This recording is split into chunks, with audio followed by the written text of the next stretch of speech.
왜요? 오늘 힐 신고 오셨네, 힐. 아, 힐 신고 왔죠? 높은 구두 신고 오셨네. 네, 오늘처럼 이렇게 스타일리시해 보이고 싶을 때는 힐이 필수거든요. 됐다. 걸리셨다. 뭐요? 오늘은 태영 씨의 발가락 상태에 대해서 낱낱이 파헤쳐 드리겠습니다. 네. 제 발가락을 왜 낱낱이 파헤칩니까? 저 건강합니다. 그동안에는 저만 파헤치셨잖아요. 아. 오늘은 태영 씨의 발가락을 낱낱이 파헤쳐 드리죠. 아, 네. 그래요? 한번 파헤쳐봐도 될 것 같아요. 근데 그 전에 굉장히 눈물 어린 엄지 발가락의 고백부터 들어보셔야 될 것 같습니다. 나 엄지발가락이거든? 원래 이 구역 중심 잡던 1번 기둥 에이스였어. 근데 주인 너 기억 안 나? 예쁜 하이힐 신겠다고 날 좁은 데다 밀어넣고 하루 종일 내 머리 짓니게 맞잖아. 참다 내가 이렇게 45도로 꺾여버린 거야. 근데 이제 와서 보기 싫다고 숨기기만 해? 나만 아픈 줄 알아? 내가 꺾이니까 옆에 2번, 3번도 밀려서 다 같이 위로 꺾이고 있다고. 뭐? 수술 무섭다고? 깁스 2달이라서 못하겠다고? 누가 그래? 그 말 한 사람 누구야? 데려와봐. 이 상태 계속 두면 더 망가져. 내 상태 오늘 병원 가서 제대로 확인해. 네, 안 되겠습니다. 빨리 우리 발가락을 구해주실 구원투수 수원 나누리병원 관절센터 서재현 원장님 모시도록 하겠습니다. 나와주세요. 네, 안녕하십니까. 저 원장님, 네. 태영 씨의 발가락 좀 봐주십시오. 어떻게 이거 봐드릴까요? 큰일 났습니다. 큰일 났어, 진짜. 아이고, 예, 요렇습니다. 큐어가 되게 화려하시고 제 발은 괜찮은 거죠? 무지해반증이 조금 있긴 하신데 아, 진짜요? 예, 많이 힘드신가요? 조금 불편할 때는 있긴 한데 심각한가요? 아직은 뭐 심각한 정도까지는 아닌데 사실 무지해반증이 나이가 들면서 사실 조금 더 안 좋아지는 경향이 있어서 좀 관리를 시작하시는 게 좋을 것 같아요. 현재 상태에서는. 이게 다 하이힐 때문인가요? 뭐 다 하이힐 때문이라고 얘기할 순 없고 사실은 뭐 여러 가지 요인이 있겠죠. 근데 기본적으로 우리 얼굴 생김새가 다 다르듯이 네. 유전적 소인이 있는 거죠. 그래서 발 모양도 사람마다 다 소인이 있는 거고. 근데 그게 내가 가진 발 모양에서 특히 이런 무지해반 변형 같은 경우는 이 근육 힘이 약해지고 속 근육들이 약해지다 보면 좀 더 악화가 되는 경향이 있기 때문에 좀 주의가 필요한 건 사실입니다. 이게 유전의 영향도 좀 큰 건가요? 거의 유전의 영향이 상당수를 차지를 하는 거고요. 근데 그런 분들 중에 유독 하이힐이나 이런 신발이나 생활 습관이 연결이 돼서 무지해반증으로 발현이 되는 거죠. 그러면은 저같이 평소에 하이힐을 즐겨 신지 않는 남자들은 이런 병은 없겠네요? 아니요, 남성분들도 있습니다. 에? 그러니까 이게 하이힐만의 문제는 아니고 내가 원래 무지해반증이 좀 있을 수 있고 이게 악화될 여지가 있는 분이 네. 모르고 그런 사실을 모르고 멋을 부린다고 이제 하이힐을 신다가 악화가 되고 더 병이 진행을 하는 것이지 남성분이라고 무지해반이 없는 건 아닙니다. 이게 좀 관리를 하셔야 된다고 했는데 그럼 수술할 단계는 아닌 거죠? 지금은 그렇죠. 그럼 어떨 때 수술을 해야 되는 거예요? 수술은 저는 권해드리는 건 일단 만족도가 높은 걸 얘기를 하자면 엄지발가락이 이렇게 휘면 네. 이 튀어나온 부분이 신에 닿이면서 아프거든요. 그렇죠. 이런 분들은 굉장히 만족도가 높습니다. 그러니까 그런 증상이 반복된다면 변형의 정도가 심하지 않더라도 좀 수술을 하셔도 좋다. 왜냐면 요즘은 구멍을 굉장히 작게 뚫고 하는 미세 침습 수술을 하거든요. 그래서 크게 부담은 없고 환자분은 회복도 빠르고 수술하고 우리 특수 신발 있거든요. 밑창이 꺾이지 않는 네. 그런 신발 신고 바로 보행도 가능하고 여기가 아파서 그런 분은 만족도가 굉장히 높다. 그리고 변형이 심해지면 첫 번째 발가락이 휘면서 두 번째랑 세 번째가 어디 몸둘 바를 모르거든요. 그렇죠. 그러니까 두 번째 입장에서 첫 번째 힘이 세잖아요. 네. 일도 많이 하고. 예. 그럼 얘 밑으로 내려가거나 얘 위로 올라오거나 둘 중에 선택을 해야 되는데 그럼 신발에서 굉장히 눌리고 아프게 되죠. 와. 그때 되면 이제 뭐 발에 대해 무심하다가 네. 걷는 재미가 없어졌어요 이렇게 하면서 오시는 분이 많은데 그럴 때는 이거 간단하게 수술로 해결되는 건데 왜 고생하시냐, 수술하셔도 좋다. 왜냐면 발 모양이 확연하게 바뀌는 수술이거든요. 그래서 수술에 대해서도 너무 겁을 먹거나 그러실 이유는 전혀 없을 것 같습니다. 그럼 원장님, 이 무지해반증은 이 발가락만의 문제인 건가요? 발가락만의 문제는 아니고요. 사실 몸 전체에서 우리 발은 체중을 받아주는 거거든요. 그러니까 발가락만의 문제라고 얘기하려면 여기만 봐야 되는 건데 실제로는 평발이 있는 사람이 무지해반증이 더 흔하고요. 그러니까 정상적으로 위치해서 위아래로 움직여야 될 게 네. 어느 순간 각도가 일정 이상 넘어가게 되면 위아래로 움직이는 힘줄이 당기면서 안쪽으로 움직이는 힘을 받게 되거든요.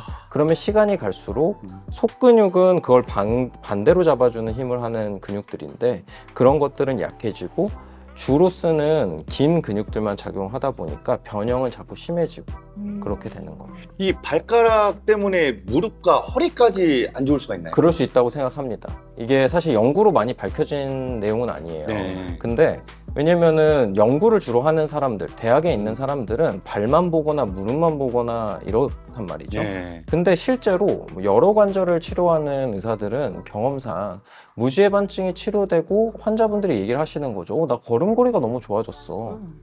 그래서 막 친구분을 데리고 오세요. 걸음걸이가 왜 이렇게 좋아졌다고 소문이 났다. 나도 발 수술해달라. 이런 식으로. 네. 그러니까 무지해반증이 분명히 무릎이랑 고관절에 영향을 줄 거다. 무지해반증은 사실 엄지발가락 기능이 아예 없어지는 질환이거든요. 심해지면.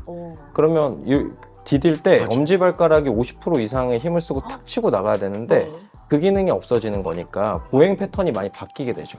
그러면 원래 그동안 몇십 년 동안 잘 쓰던 보행 패턴이 깨지니까 이곳저곳 통증이 생기는 거죠. 무지해반증이 심한 분들, 분명히 불편한 분들은 수술을 잘하고 보행을 회복하면 만족도가 훨씬 올라간다. 그럴 수 있겠네요. 맞아요, 맞아요. 그럼 저희가 또 이제 무지해반증이나 뭐 또 저희가 궁금한 이런 이야기들의 통문화성이 너무 많아요. 그죠? 맞아요. 네. 이름하여 진실옥은 거짓! 거짓. 발가락 교정기를 24시간 착용하면 수술 없이도 날 수 있다. 이건 진실 같아요. 왜냐면 치아 교정도 하듯이 그래요? 이것도 교정하는 그런 느낌이 있을 것 같아요. 아쉽지만 이건 거짓입니다. 그냥 발을 보조기로 뭔가 잡아놓는다고 모양이 바뀌진 않는다. 그래서 모양에 문제가 있는 사람은 수술 외에는 교정을 할 수는 없다. 그럼 왜 하냐? 발가락이 당장 겹쳐서 아픈데 발가락 사이가 너무 이렇게 대여서 아프신 분들이 있거든요. 근데 수술을 사정상 못 받아. 뭐 내년에 받아야 돼. 그러면 보조기를 껴야죠. 통증 완화 목표고 임시 방편이군요. 그렇죠. 그리고 너무 악화되는 거를 좀 막아주는 목적으로 사용을 하는 거지 이걸 한다고 뼈가 일자로 펴지진 않습니다. 무지외반증을 방치하면 무릎 연골이 빨리 닳는다. 좀 일부 일리가 있다고 생각합니다. 가는데 어느 한 군데가 일을 너무 많이 하면 안 되는 거예요. 여러 부분이 다 협동을 해서 나눠서 일을 해줘야 되는데 엄지발가락이 50% 발기능하는데 그놈이 바보가 되면 다른 관절이 일을 해줘야 되잖아요. 그쵸. 그럼 어떤 사람들은 무릎이 더 많이 일을 하게 되는 거고 어떤 사람은 또 다른 데가 일을 많이 하게 되니까 그게 어느 정도 퍼센트로 더 많이 쓰일지는 모르겠지만 분명히 더 쓰일 여지는 있다. 아까 하이힐에 막 짓이겨져가지고 무지외반증이 걸린 것 같은데 그럼 그 발볼이 넓은 신발을 신으면 안 걸리지 않을까요? 넓어지면 증상을 좀 덜 느낄 수는 있는데 사실 무지외반증 자체를 안 걸리게 할 수는 없습니다. 신발에서는 밟음만 볼 건 아니거든요. 또. 사실 아까 전에 잠깐 얘기 드렸지만 평발이 있는 사람이 무지외반이 더 심해요. 네. 수술하고도 재발할 확률이 더 높아요. 그래서 그런 측면에서는 발볼뿐만 아니라 좀 발 아래에 아치를 서포트 해준다든지 이런 신발들이 신발 입장에서는 또 도움이 될 수 있는 거예요. 그럼 이쯤에서 저희가 운동의 효과를 또 보기 위해서 구원투수 또 한 분 모셨습니다. 네, 정현성 운동치료사님 모시겠습니다. 자, 우리 무지외반증 혹은 평발 등등 발바닥 그리고 발의 앞쪽이 아프신 분들에게 도움되는 하루 5분 루틴을 설명드릴게요. 제가 강추하는 건요. 일단 내 발이 얼마나 뻣뻣한지를 테스트하는 게 중요하다고 생각하거든요. 기본적으로 내 발가락 사이사이에 내 손가락이 들어갈 수 있어야 됩니다. 저도 오랜만에 하니까 굉장히 타이트한데 이 사이에 손가락이 들어갈 수 있게 고정. 중간 부분 잡고 발을 원을 그리듯이 돌려줍니다. 돌리면서 내 발가락 사이사이가 너무 좁지는 않은지 잘 늘어나는지 이렇게 부드럽게 예열하는 거를 추천을 드리고요. 그리고 무지외반은 자꾸 이렇게 가려는 거기 때문에 스트레칭 할 때는 바깥쪽, 그러니까 즉 몸 가까운 쪽으로 발가락을 당겨 주시고요. 그 상태에서 위와 아래로 스트레칭 하는 거를 열심히 해주세요. 그리고 두 번째 발가락은 자꾸 위로 가는 경향이 있는데 가급적이면 밑으로 당겨서 밑으로도 스트레칭하고 위로도 스트레칭하고 그렇게 스트레칭을 열심히 해보시는 게 도움이 됩니다. 제가 추천하는 마사지 방법은 이 엄지발가락이랑 두 번째 발가락 사이를 마사지하는 거. 그래서 여기가 특히 이제 무지해반증 있으신 분들은 많이 뭉치시기 때문에 여기를 좀 풀어주시면은 아마 엄청 아프고 시원하실 거예요. 굉장히 시원할 것 같습니다. 네. 실제로도 저 부위가 우리가 무지해반 수술을 할 때 힘줄을 늘리기도 하는 부분이거든요. 그래서 이 내전근이라고 하는 힘줄인데 그게 당기는 힘 때문에 무지해반이 악화되기 때문에 그 사이 공간을 엄지발가락과 네. 두 번째 사이 네. 그 사이 공간을 마사지해 주시면 굉장히 편안한 느낌, 시원한 느낌을 받으실 수 있으니까 해보시는 게 좋겠습니다. 다음은 이제 수건 잡기 운동인데요.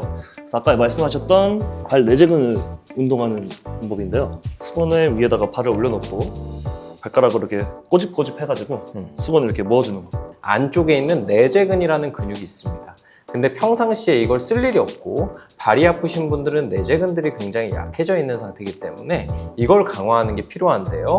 이걸 하는 방법이 발가락을 벌리고 오므리고 발가락을 꼬집는 이런 동작입니다.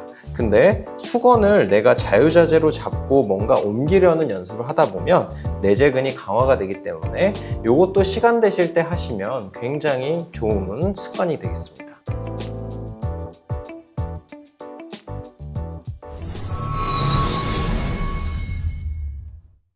네, 오늘 AI 영상부터 해서 제 발가락에 좀 많이 미안해지는 시간이었는데요. 원장님, 그러면 시청자분들에게 한 줄 처방 부탁드리겠습니다. 무지해반이 있는 환자분들 사실 신발도 중요한데요. 신발만을 탓할 수는 없습니다. 우리가 그래도 물론 좋은 수술 방법도 있고 수술이 필요하면 하시면 되겠지만 그 전에 관리하는 다양한 방법이 있습니다. 시간을 좀 투자하셔서 무지해반에 좋은 운동들을 집에서 실천하길 바라겠습니다. 자, 저희 다음 주에는요, 발목 편입니다. 와, 이거 기대하시는 분들 진짜 많으세요. 저도 마찬가지고요. 저도요. 네. 서재원 원장님께서 논문까지 쓴 주제라고 하더라고요. 네, 다음 주에 저희가 아무튼 알찬 정보로 돌아오도록 하겠습니다. 나누리병원 TV, 걱정은 나누고 건강은 누리고 다음 시간에 다시 만날게요.